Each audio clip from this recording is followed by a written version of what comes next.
Hi everyone, this is Sarah from Lauren Beat. I'm going to show you how to take on and off your tennis bracelet. So the most important thing that I want you to notice here is that we have this safety latch. In order for you to put your bracelet on, you must open this safety latch. I'm going to show you how to do it. I'm just clicking it back in place right now, and then I will show you how I open it.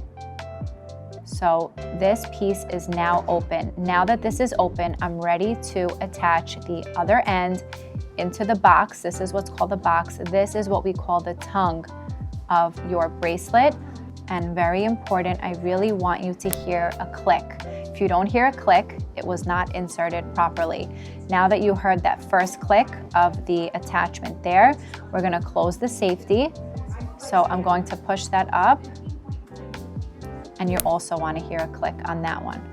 So now you have it perfectly closed. Thank you guys so much for tuning in. I hope this was helpful, and I hope you guys have a good day.